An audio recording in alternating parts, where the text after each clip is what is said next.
जय हिंद सभी को। स्वागत है आपका हमारे ज्ञान बैच की बायोलॉजी की क्लास में।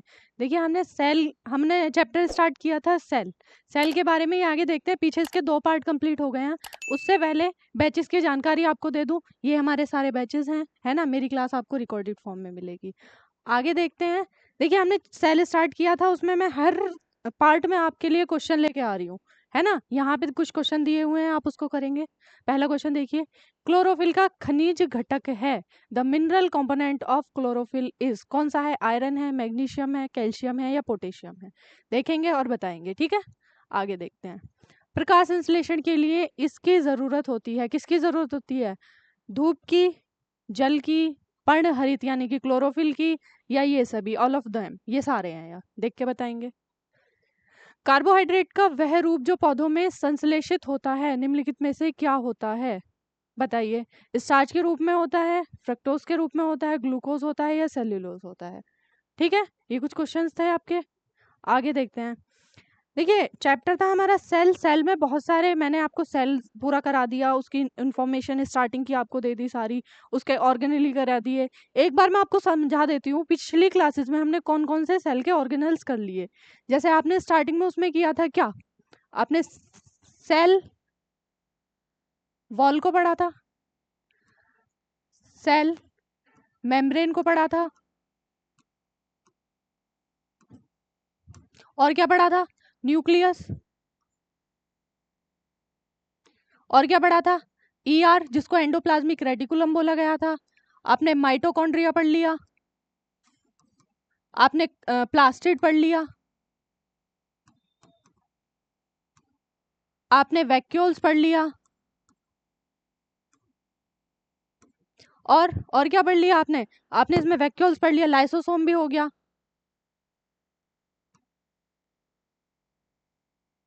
न्यूक्लियस हो गया ना। हाँ न्यूक्लियस। ये सारे सेल के ऑर्गेनेली जितने हैं ये आपके कंप्लीट हो चुके हैं। उसके बाद कुछ बचे हुए हैं जो मैं इस पार्ट में आपको कंप्लीट करा दूंगी, है ना। जैसे बात करते हैं, देखिए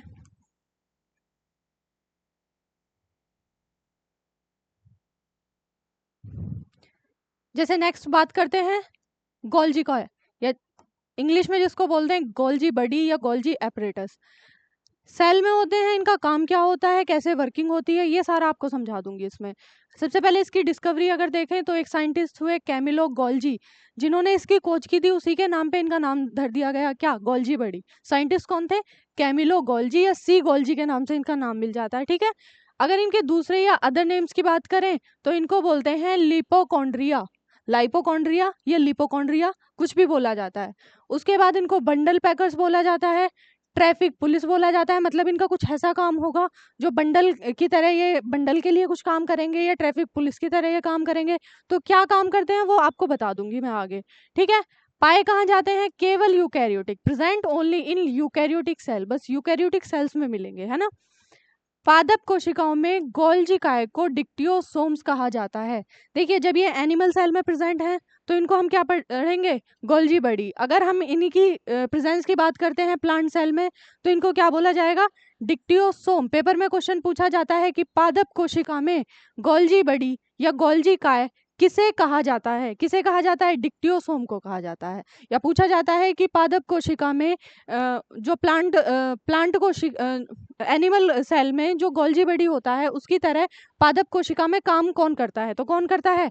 डिक्टियोसोम, है ना। ये नाम याद रखेंगे। मिलते कहाँ हैं? जो केंद्रक के आसपास की जगह पे मिलते हैं। हमने अगर बात करें सेल की, सेल के पास न्यूक्लियस है, न्यूक्लियस से लगा हुआ ईआर है ना। उसी के आसपास वाला जो एरिया है वहां पे ही आपके गोल्जी बॉडीज मिलते हैं।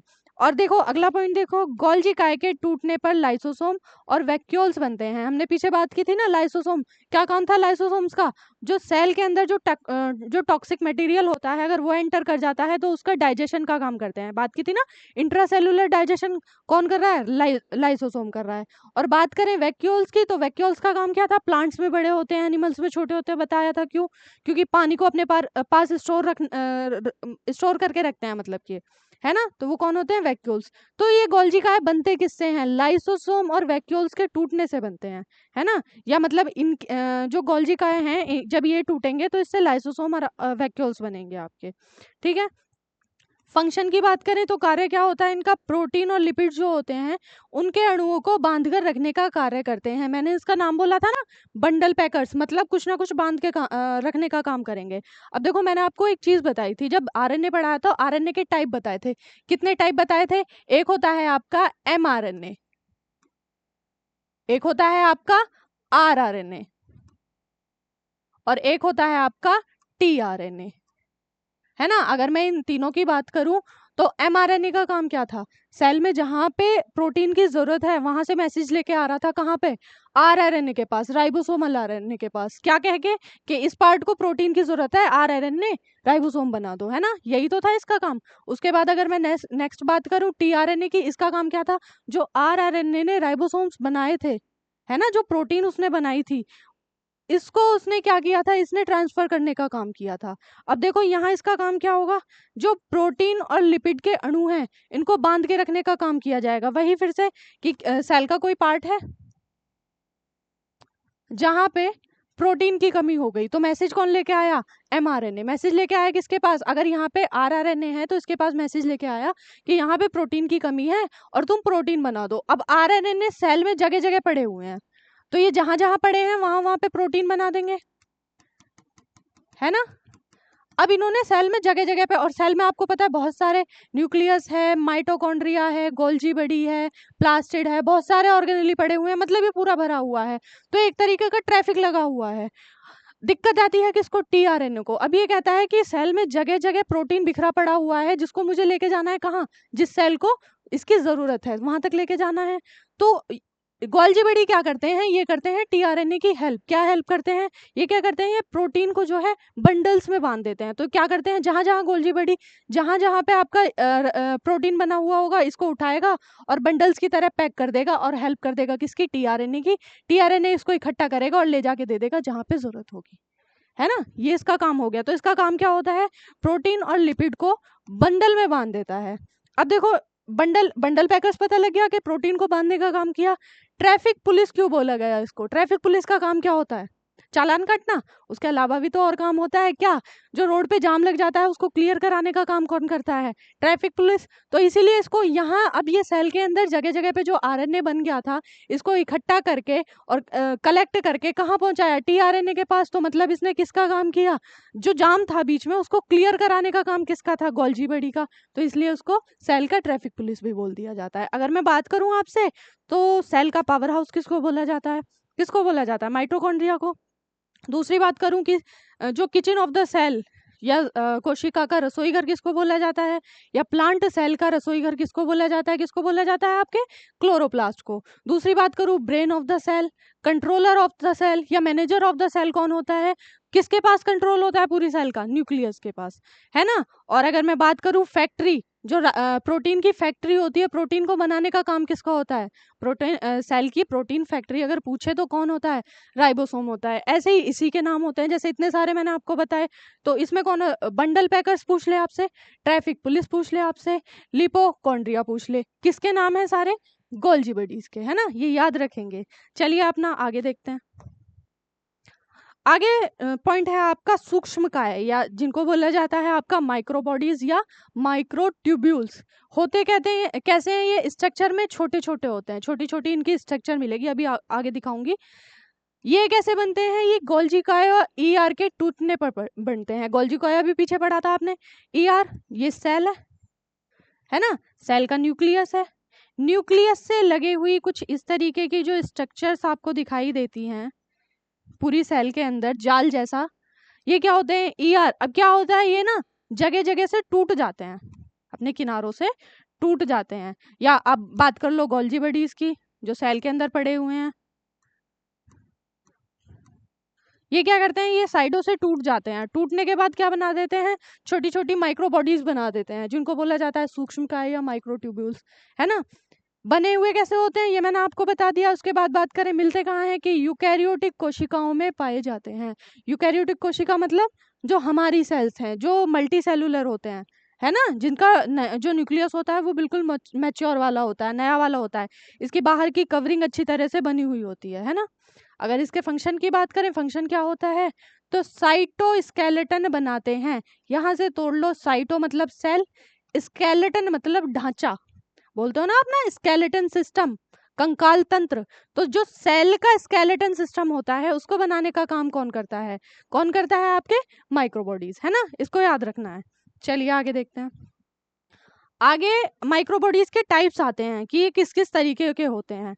देखो, अगर मैं बात करूं तो ये 3 तरीके के होते हैं। एक होते हैं स्फेरोसोम्स, एक होते हैं आपके ग्लाइक्सोसोम्स, एक होते हैं आपके पेरोक्सीसोम्स। जो स्फेरोसोम्स है इसकी डिस्कवरी की थी पर्नर नाम के साइंटिस्ट ने। मिलते कहाँ पे हैं?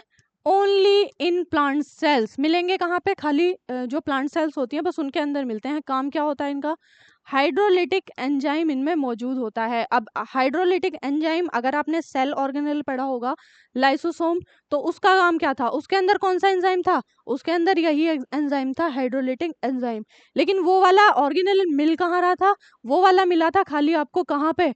एनिमल सेल के अंदर। लेकिन स्फेरोसोम्स आपको कहाँ मिलेंगे? प्लांट सेल के अंदर। मतलब उसके जैसा काम कर रहे हैं, है ना। एक लाइसोसोम था जो एनिमल सेल के अंदर अपना काम कर रहा था। क्या काम कर रहा था ये आप बताओगे? क्या काम था उसका?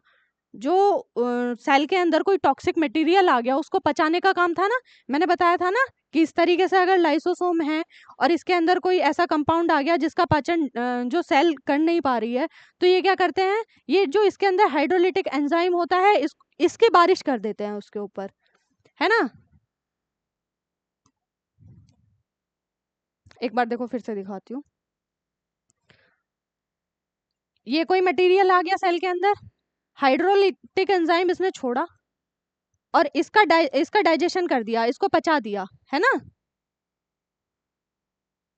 ठीक है, इसको इसने पचाने का काम किया। अब वो काम किस में था? एनिमल सेल के अंदर। और हम बात कर रहे हैं यहाँ कि प्रेजेंट कहाँ होते हैं? प्लांट सेल में। तो प्लांट सेल में लाइसोसोम की तरह काम करने वाला कौन हो गया आपका? स्फेरोसोम्स। देखो, पादप कोशिकाओं के लाइसोसोम कहे जाते हैं। अब मैंने बताया ना लाइसोसोम का काम क्या हो गया? डाइजेशन करना। अगर एनिमल सेल में डाइजेशन की बात करें कि एनिमल सेल का कौन सा ऐसा ऑर्गेनल है जो डाइजेशन का काम करता है, तो कौन है? लाइसोसोम। और प्लांट सेल में बात करें कि किस ऑर्गेनल का पार्ट है जो लाइसोसोम की तरह काम करता है, तो कौन है आपके? स्फेरोसोम्स, है ना। ये याद रखेंगे। इसके बाद देखिए नेक्स्ट वाला है आपका ग्लाइक्सोसोम। इसकी खोज की थी जो बीव्स नाम के साइंटिस्ट थे, इन्होंने इसकी खोज की थी। मिलते कहाँ हैं? ये भी केवल पादप कोशिकाओं में उपस्थित होते हैं, present only in plant cells. ये काम क्या करते हैं? ये बीटा ऑक्सीडेशन का काम करते हैं। बीटा ऑक्सीडेशन होता क्या है? जो बॉडी के अंदर फैट होता है, सेल के अंदर जो फैट होता है उसको कार्बोहाइड्रेट में जिस प्रोसेस से चेंज किया जाता है वो आपका बीटा ऑक्सीडेशन कहलाता है। ठीक है, तो ग्लाइक्सोसोम का काम क्या हो गया? बीटा ऑक्सीडेशन करना। ठीक है, नेक्स्ट है आपका पेरोक्सीसोम। पेरोक्सीसोम को देखो, साइंटिस्ट थे रोडिन। रोडिन साइंटिस्ट थे जिन्होंने इसकी खोज की थी। मिलते कहाँ पे हैं? ये प्रेजेंट होते हैं कहाँ? Both plant and animal cell. पीछे वाले दोनों कौन से? स्फेरोसोम्स और ग्लाइक्सोसोम कहाँ प्रेजेंट थे? खाली प्लांट सेल में। और बात करें पेरोक्सीसोम्स की तो कहाँ मिलेंगे? Both plant and animal cells में। काम क्या होता है इनमें? जो सेल के अंदर जो एमिनो एसिड बनता है ना, उसको चेंज कर देते हैं किसमें? यूरिक एसिड में, है ना। स्ट्रक्चर देखोगे कुछ इस तरीके से दिखाई देंगे। सेल के अंदर बहुत छोटी छोटी स्ट्रक्चर्स होती हैं जो माइक्रोबॉडीज बोले जाते हैं। ठीक है, आगे देखिए। आगे है नेक्स्ट आपका तारक्काय, ये जिसको बोलते हैं सेंट्रोसोम, है ना। सेल का बहुत छोटा ऑर्गेनल होता है। काम क्या है? काम देखो, पहले डिस्कवरी देख लो। डिस्कवरी एक साइंटिस्ट हुए बोवेरी, जिन्होंने इसकी डिस्कवरी की थी। उसके बाद बात करें मिलते कहाँ पे हैं, तो केवल जंतु कोशिका में या ओनली इन एनिमल सेल्स, बस एनिमल सेल्स में मिले होते हैं। काम क्या होता है? मुख्य कार्य है इनका कोशिका विभाजन। मैंने आपको बताया था ना स्टार्टिंग में कि सेल जो होती है वो अपने आप को डिवाइड करते हुए चलती है, तो उस डिवीजन में ये हेल्प करते हैं सेल की, है ना। जब अब अभी आगे आपको सेल डिवीजन कराऊंगी तो उसमें एक फेज होती है सेल डिवीजन की, एनाफेज। उसमें क्या होता है? उसमें जो आपके देखो डिवीजन क्या होता है? डिवीजन की जब सेल का डिवीजन होगा तो किस चीज का डिवीजन होगा? उसके न्यूक्लियस का। न्यूक्लियस का डिवीजन होगा तो किस चीज का डिवीजन होगा? उसके अंदर जो आपके गुणसूत्र हैं उनका डिवीजन हो जाएगा, है ना। तो ये क्या करती है? एनाफेज वाली स्टेट में जाने के बाद जो इसके अंदर जो गुणसूत्र क्रोमोसोम्स प्रेजेंट होते हैं उनके बीच में खिंचाव होता है, स्ट्रेच होते हैं, वो उनके बीच में कॉन्ट्रैक्शन होता है। तो उसके बाद दोनों साइड सेल के अंदर पोल बना लेते हैं जहाँ पे आपके गुणसूत्र अलग अलग हो जाते हैं। उन पोल्स को बनाने के लिए जो यूज होते हैं वो होते हैं आपके सेंट्रोसोम, अलग से उसको सेंटर देने का काम करते हैं, है ना। ये आगे इनका यूज देखो मैं दिखाऊंगी आगे, अभी आप पढ़ोगे। अगला आपका टॉपिक आता है इसी में कि सेल डिवीजन। स्टार्टिंग से हम सेल के ऊपर बात करते हुए आ रहे हैं, तो सेल में डिवीजन, स्टार्टिंग से मैं एक चीज बताती हुई आ रही हूँ आपको कि कोई सेल है वो डिवाइड होगी और अपने जैसी और सेल्स बना लेगी, है ना, यही तो बताती आ रही हूँ। तो जिस सेल का डिवीजन होना है या जिस सेल का डिवीजन हो रहा है उसको क्या कहते हैं, उसको कहते हैं पेरेंट सेल। और डिवीजन होने के बाद जो नई सेल बन के आई ये कैसी हो गई, ये पुरानी सेल हो गई। और ये वाली जो होती है जो नई सेल बन के आती है इसको कहते हैं डॉटर सेल।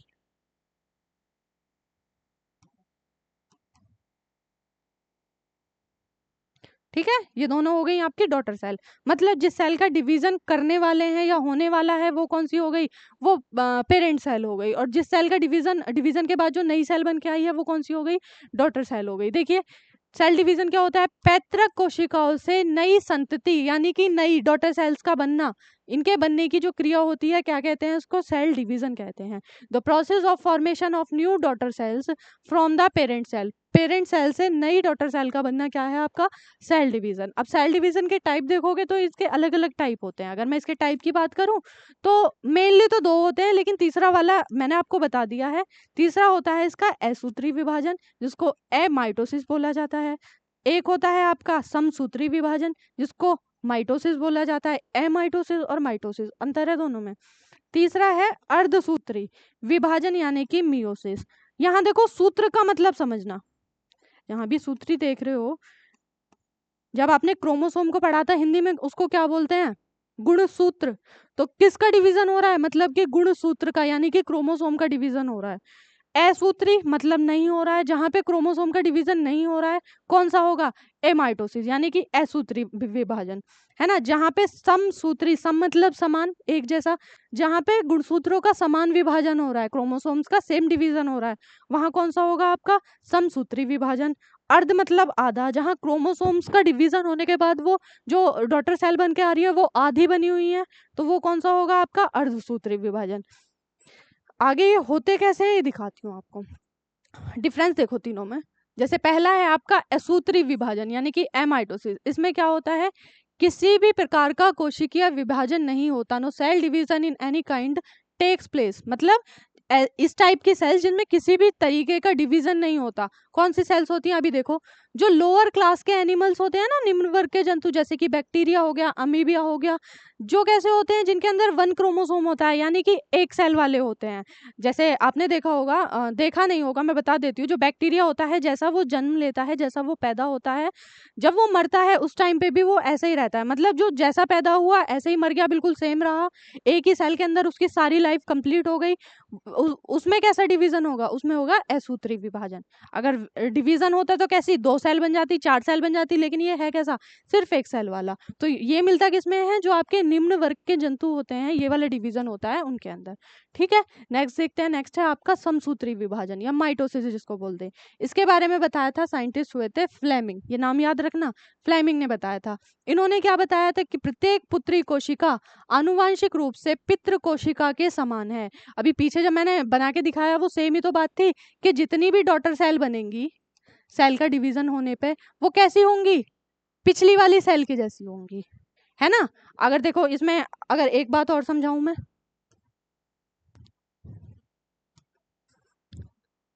कोई सेल हो गई, इसके अंदर अगर क्रोमोसोम की संख्या 2 है तो डिवीजन होने पर जो नई सेल्स बनेंगी उनके उनके अंदर जो क्रोमोसोम्स मिलेंगे उनकी संख्या भी 2 होगी।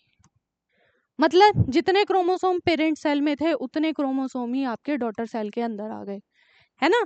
तो इस टाइप का डिवीजन मैंने आपको बताया था ना, जो क्रोमोसोम होते हैं वो दो टाइप के होते हैं, कौन कौन से, एक होते हैं ऑटोसोम, एक होते हैं एलोसोम। ऑटोसोम्स कौन से होते हैं, जो हमारी बॉडी में 22 पेयर्स में मिलते हैं। टोटल कितने होते हैं, 23 पेयर्स। उनमें से जो 22 पेयर होते हैं स्टार्टिंग के वो कौन से होते हैं, वो होते हैं आपके ऑटोसोमल क्रोमोसोम्स। क्या काम होता है उनका, मैंने बताया था ना कि आपके बाल हो गए, आपकी आंखें हो गई, आपकी हाइट हो गई, यानी कि कायिक, जो आपकी काया को बनाने वाले जितने भी गुणसूत्र होते हैं वो सारे किस में आते हैं, आपके ऑटोसोम्स में आते हैं। मतलब जैसे आपके पेरेंट्स के अंदर थे वो सेम टू सेम आपके अंदर आ गए। मतलब जैसे क्रोमोसोम आपके पेरेंट के अंदर थे वो same to same daughter cell के अंदर आ गए, है ना, नई वाली सेल्स के अंदर आ गए। इस तरीके का डिवीजन जिस सेल में होगा उस सेल को बोलते हैं सोमेटिक सेल्स या कायिक कोशिका। है ना। गुणसूत्र क्या बोलते हैं, अगर उन वाले जो ऑटोसोम क्रोमोसोम है आपके, उनकी बात करेगा तो क्या होंगे आपके कायिक गुणसूत्र। और इस टाइप उसके अंदर जो कोशिकाएं मिलेंगी या जिन सेल्स के अंदर ये वाला डिवीजन होगा, कौन सा वाला आपका माइटोसिस, उन सेल्स को क्या बोलेंगे, उनको बोलेंगे सोमेटिक सेल्स। जैसे कि आपके बॉडी के पार्ट्स हो गए, है ना, बॉडी के ऑर्गन्स हो गए, जैसे आपके पेरेंट्स के अंदर हैं सेम टू सेम वैसे ही तो आपके अंदर हैं। मतलब जितने क्रोमोसोम बॉडी के अंदर, जितने नंबर ऑफ क्रोमोसोम उनके अंदर, इतने ही नंबर क्रोमोसोम आपके अंदर, है ना। जैसे मानव का शरीर हो गया, मानव शरीर की कोशिकाएं हो गई, ये सारे किस में मिलेंगे आपको, माइटोसिस में। और अगर दूसरे एंड पे मैं बात करूं आपके अर्धसूत्री विभाजन या मियोसिस की, तो इसमें क्या होगा, इसमें गुणसूत्र कैसे होंगे, टूटेंगे, आधे होंगे। मतलब देखो कैसे होंगे,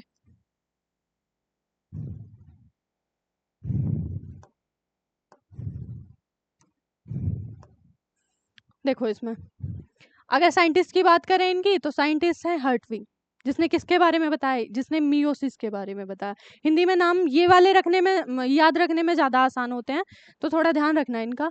इसमें क्या होता है, पितृ कोशिका की तुलना में जो पुत्री कोशिका होती है, उसमें गुणसूत्र की संख्या 4 हो जाती है। कैसे, ये कोई सेल हो गई, इसके अंदर नंबर ऑफ क्रोमोसोम कितने हैं, 2। जो इस वाले जो विभाजन होता है, इस टाइप का जो डिवीजन होता है, इसमें जैसे ये क्रोमोसोम है, तो ये इस तरीके से टूटते हैं। तो कितने, 1 2 3 4, नंबर ऑफ क्रोमोसोम कितने हो गए, 4। इसमें ऐसे ही होता है, इसमें जब सेल टूटती है तो अपने जैसे 4 नई सेल्स बनाती है ना। इसमें जब टूटी थी तो कितने क्रोमोसोम बने थे, पेरेंट सेल से सेम आए थे ना, है ना। यानी कि इस टाइप का जो डिवीजन होता है, ये 2n टाइप का डिवीजन होता है। और जो इसमें होता है, इसमें नई सेल्स जो बन के आती है, कितनी बन के आती हैं, 4। तो ये 4n टाइप का डिवीजन होता है। अब मैंने बात की थी जो हमारी गैमिट सेल्स होती हैं, या बात करें हम जो जर्म सेल्स होती हैं, उसमें क्या होता है, मेल और फीमेल में अलग अलग होते हैं। ये देखो, मेल में क्या क्या है, एक्स एक्स, फीमेल में क्या है, एक्स एक्स, और मेल में क्या है, एक्स वाई। जो क्रोमोसोम होते हैं, जो लास्ट वाले आपका एक पेयर, 22 पेयर तो यहाँ पे आ गए आपके क्रोमोसोम के। जो एक पेयर बचा, जिससे निर्धारण होता है लिंग का, जो आने वाला बेबी जो बॉय होगा या गर्ल होगी, ये डिसाइड कौन करते हैं, आपके ऑटोसोमल क्रोमोसोम, है ना, जिनको बोलते हैं लिंग गुणसूत्र, है ना। इनमें क्या होता है, एक पेयर होता है, या तो एक्स एक्स या एक्स वाई। ये डिसाइड करता है कि आगे आने वाला बेबी बेबी बॉय होगा, बेबी गर्ल होगे। इन्हीं को बोला जाता है जर्म सेल, जो मतलब ऑटोसोमल क्रोमोसोम ये वाला डिवीजन करने के लिए काम आती हैं सेल्स। इनको बोला जाता है क्या, जर्म सेल या प्रजनन कोशिकाएं, है ना। होती कहाँ पे हैं, जैसे कि मानव शरीर की कोशिकाएं। अब आपसे क्वेश्चन आ जाए कि मानव शरीर में किस प्रकार का विभाजन होता है ना, किस प्रकार का विभाजन होता है, तो आपकी बॉडी के अंदर समसूत्री विभाजन भी होता है। कौन से वाले, जो आपके 22 पेयर्स है ना ऑटोसोम्स के, वो करते हैं। और आपके बॉडी के अंदर अर्धसूत्री विभाजन भी होता है। कौन से वाले, जो आपके एक पेयर बचता है लास्ट वाला, जो सेक्स क्रोमोसोम वाला, वो आपका कौन सा विभाजन करता है, अर्धसूत्री विभाजन। इसमें नंबर ऑफ क्रोमोसोम्स आगे डॉटर सेल में कितने बनते हैं, जितने पेरेंट सेल में हैं। इसमें क्या होता है, जितने पेरेंट सेल में हैं उसके आधे आधे होने के बाद 4 डॉटर सेल्स बन जाते हैं, है ना। इतना इनमें डिफरेंस होता है। आगे देखिए, आगे इनकी फेजेस आती हैं अलग अलग, जो हमने सेल डिवीजन किया, डिवीजन होने की फेज क्या क्या होंगी वो आती हैं। तो देखो, फेजेस ऑफ सेल डिवीजन, इसकी फेज क्या क्या होती हैं। इसमें 5 फेज होती हैं। अगर मैं यहाँ दिखा दूँ तो एक फेज होती है प्रोफेज, एक होती है मेटाफेज, एक होती है एनाफेज, एक होती है टीलोफेज, और लास्ट होती है साइटोकाइनेसिस। अगर बात करें प्रोफेज की, जो इसकी सबसे पहली फेज है, उसमें क्या होता है, उसमें केंद्रक की झिल्ली टूटने लगती है।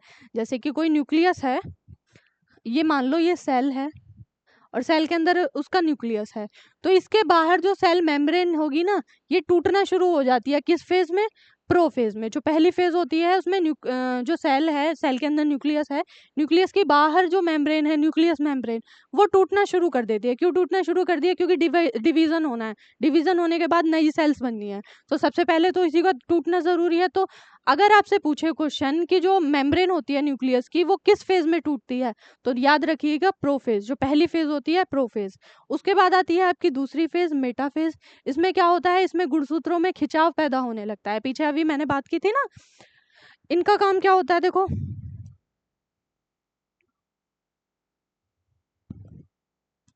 देखो इसका दूसरी फेज का काम क्या होता है, जो क्रोमोसोम्स न्यूक्लियस के अंदर, अब बाहर वाली जो न्यूक्लियस की मेम्ब्रेन थी वो टूट गई, तो अंदर क्या होगा, तो जो अंदर इसमें क्रोमोसोम्स थे, ये जो क्रोमोसोम्स हैं इनके अंदर खिंचाव पैदा होने लगता है, ये दूर दूर एक दूसरे से दूर दूर होने लगते हैं, और दूर दूर होने पे अपने अलग अलग पोल्स बना लेते हैं, मतलब अलग अलग होने लगते हैं। तो अगर पूछा जाए कि क्रोमोसोम्स किस फेज में अलग अलग होने लगते हैं, है ना, तो किस में अपने पोल्स बनाने लग जाते हैं, तो वो दूसरी फेज होती है आपकी मेटाफेज। बात करें अगली टीलोफेज की, एनाफेज की, इसमें क्या होता है, इसमें क्या होता है, गुणसूत्र बिल्कुल अलग अलग हो जाते हैं। इसमें प्रोसेस हो रहा था कि गुणसूत्रों में खिंचाव पैदा हो रहा है, लेकिन तीसरे वाले में क्या हुआ, इसमें गुणसूत्र अलग अलग हो गए, ये देख रहे हो ना, यहाँ पे पहले एक गुणसूत्र ये, एक गुणसूत्र ये, लेकिन इसमें क्या हुआ, ये अलग हो गया, ये अलग हो गया, ये अलग हो गया, ये अलग हो गया, है ना। तो इसमें क्या हुआ, इसमें जो आपके क्रोमोसोम है उनमें सेपरेशन हो जाता है। चौथी बात करते हैं आपकी टीलोफेज की, इसमें क्या होता है, इसमें जो केंद्रक झिल्ली है, जो न्यूक्लियस की मेम्ब्रेन थी जो यहाँ पे टूट गई थी, वो वापस बनने लग जाती है। वापस कैसे बनने लग जाती है, ये जो दो क्रोमोसोम थे, ये क्रोमोसोम थे, ये आपस में मिल जाते हैं और अपने बाहर की अलग से दूसरी न्यूक्लियस मेम्ब्रेन बनाने लग जाते हैं, है ना। ये इसकी न्यूक्लियस मेम्ब्रेन अलग बन गई, इसकी अलग बन गई, है ना।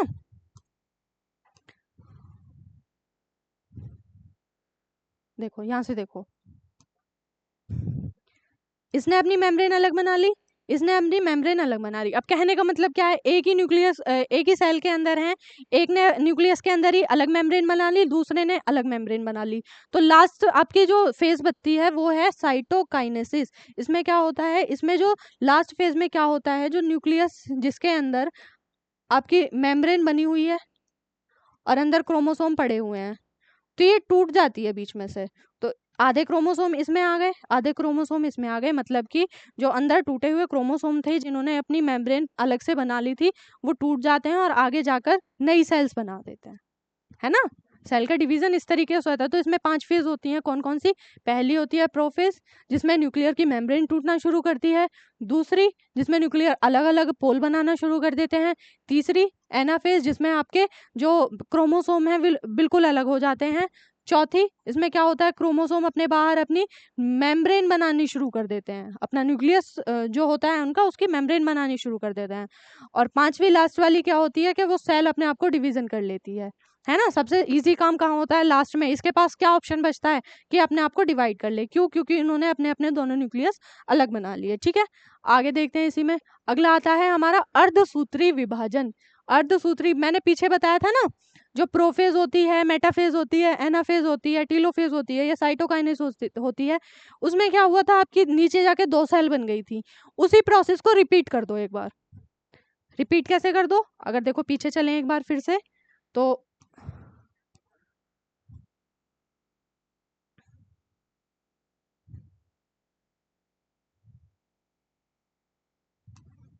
यहाँ आए, ये प्रोफेज वो वाली स्टेज क्या थी, सारी पहली स्टेज थी। अगर मैं इसी को प्रोफेज सेकंड कर दूं, या इसको प्रोफेज फर्स्ट रहने दूं, इसको प्रोफेज सेकंड फर्स्ट ही रहने दो,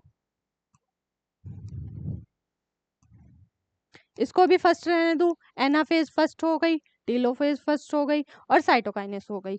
अगर यही वाली प्रोसेस मैं दोबारा से रिपीट कर दूं, रिपीट करने पे क्या होगा, रिपीट करने पे आपकी फेज आ जाएगी कौन सी, अर्धसूत्री वाली। मतलब जो लास्ट में डॉटर सेल बन के आई थी ना, वहां पे जो डॉटर सेल बन के आई थी उनके अंदर फिर से डिवीजन स्टार्ट होगा, और फिर से वही वाले प्रोसेस स्टार्ट होंगे, कौन से, प्रोफेज वाले। जो अलग अलग न्यूक्लियस उन्होंने बना लिए थे, क्या होगा, उनकी न्यूक्लियर मेम्ब्रेन फिर से टूटनी स्टार्ट होगी। फिर उसके बाद मेटाफेज सेकंड वाली स्टेज आ जाएगी। इसमें क्या होगा, इसमें क्रोमोसोम्स अलग अलग होने लग जाएंगे, अपने पोल्स बनाने लग जाएंगे। तीसरी में क्या होगा, इनके अंदर ये बिल्कुल अलग हो जाएंगे, क्रोमोसोम बिल्कुल अलग अलग हो जाएंगे, दूर दूर हो जाएंगे। टीलोफेज में क्या होगा, जो क्रोमोसोम अलग हुए थे वो अपनी न्यूक्लियर मेम्ब्रेन बनाना स्टार्ट कर देंगे। और लास्ट आती है साइटोकाइनेस, फिर से, जिसको डायकाइनेसिस भी बोल देते हैं। इसमें क्या होता है, ये सारे अपनी नई सेल्स बना लेते हैं। तो वहां कितनी सेल बनी थी, 2 सेल बनी थी। यहाँ उसी प्रोसेस को रिपीट करने के बाद कितनी सेल बन गई, 4 सेल बन गई, है ना। तो ये होता है आपका क्या, फेज ऑफ मियोसिस। वो क्या था, वो माइटोसिस था, जिसमें एक फेज चल रही थी सारी, उसी को रिपीट कर दिया तो क्या बन गया आपका, मियोसिस। अब आपके पास क्वेश्चन आता है, पूछा जाता है कि सबसे ज्यादा समय लेने वाली अवस्था कौन सी है, जो सेल डिवीजन में जो सबसे ज्यादा टाइम लेगी वो वाली फेज कौन सी है। तो वो वाली कौन सी फेज है आपकी, प्रोफेज। क्यों, क्योंकि सबसे पहले क्या होता है, न्यूक्लियर के बाहर जो मेम्ब्रेन है उसका टूटना स्टार्ट होता है है ना, उसका खत्म होना स्टार्ट होता है, वो फेज सबसे ज्यादा टाइम लेती है आपकी। और सबसे कम टाइम लेने वाली कौन सी होती है, जो आपकी लास्ट साइटोकाइनेस वाली। ये क्या करती है, इसमें क्या है, इसमें आपके पास न्यूक्लियस जो है उसके पास अलग अलग दोनों न्यूक्लियस हैं, दोनों दोनों एम्ब्रेन अपनी मेम्ब्रेन को लिए हुए बैठे हैं। बस सिंपल काम होता है इसमें कि सेल अपने आप को डिवाइड कर देती है। तो सबसे ज्यादा टाइम कौन लेता है आपका, प्रोफेज, और सबसे कम टाइम लेता है आपका साइटोकाइनेस। ठीक है, यहाँ तक आपका कंप्लीट हो गया। इसमें एक टॉपिक मतलब पॉइंट्स आते हैं, हैप्लॉइड सेल और डिप्लॉइड सेल। अगर बात करेंगे हैप्लॉइड सेल की, तो वह कोशिका जिसमें गुणसूत्रों का एक सेट होता है। एक सेट कैसे, जहां हम बात करेंगे आपके अंदर नंबर ऑफ क्रोमोसोम कितने हैं, कितने हैं 30, एक मिनट, नंबर ऑफ क्रोमोसोम कितने हैं 46, और पेयर ऑफ क्रोमोसोम कितने हैं 23।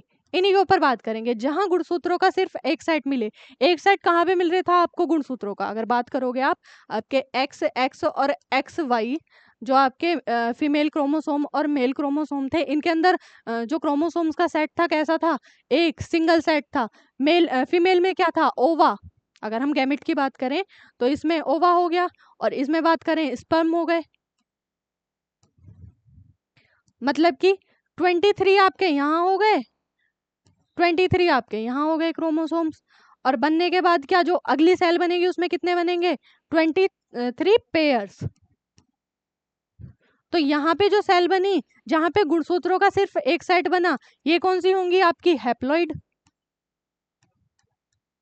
और जहां गुणसूत्रों का पेयर बना, ये बोला है ना इसने, जिसमें गुणसूत्रों के पूर्ण सेट होते हैं, कंप्लीट 23 का पेयर बना, ये होती है आपकी कौन सी, डिप्लॉइड सेल।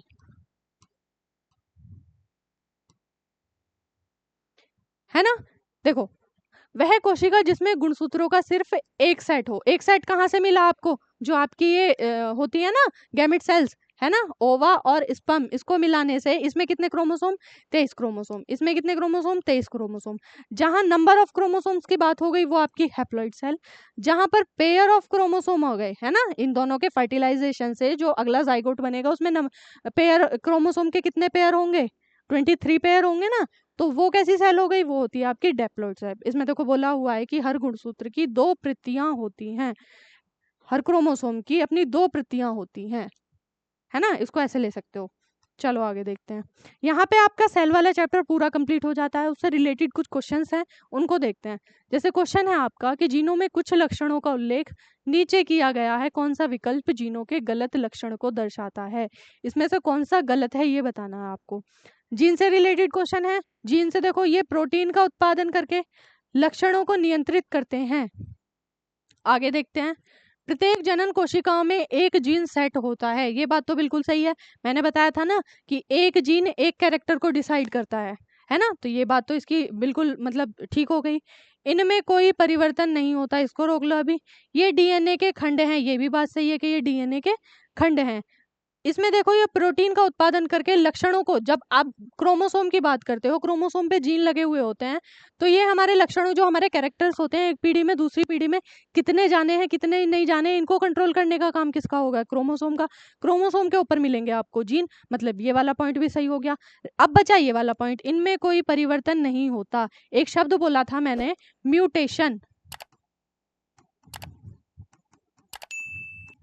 जिसको हिंदी में बोला जाता है उत्परिवर्तन। उत्परिवर्तन, इसमें क्या होता है, मैंने बताया था ना, जीन का टूटना फूटना। जीन में कोई कमी आ गई, जीन कहीं से कट गया, जीन कहीं से टूट गया, तो आपकी डिसीज हो जाती है। कौन सी, जो जेनेटिक डिसीज की हम बात करते हैं, है ना, जिसमें कलर ब्लाइंडनेस आता है आपका, हीमोफीलिया आता है आपका, जितनी जेनेटिक डिसीज। तो मतलब कि इसमें क्या परिवर्तन तो होता है, चेंजेस तो होते हैं। इसने बोला है नहीं होता, तो आपका यही वाला आंसर हो गया इसका, है ना। आगे देखते हैं, आगे क्या है। केंद्रक और कोशिका झिल्ली के बीच मौजूद जेली जैसे पदार्थ को क्या कहा जाता है। ये देखिए, याद होगा आपको। अगर मैं बात करूं, एक सेल होती है, उसका न्यूक्लियस होता है, न्यूक्लियस के अंदर जो जेली जैसा पदार्थ भरा हुआ है, उसको क्या बोला था, न्यूक्लियोप्लाज्म।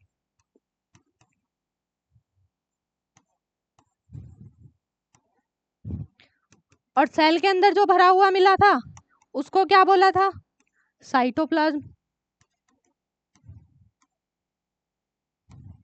और इन दोनों को जोड़कर मतलब कि पूरी सेल के अंदर जो मिलेगा वो क्या मिलेगा आपको, वो मिलेगा प्रोटोप्लाज्म।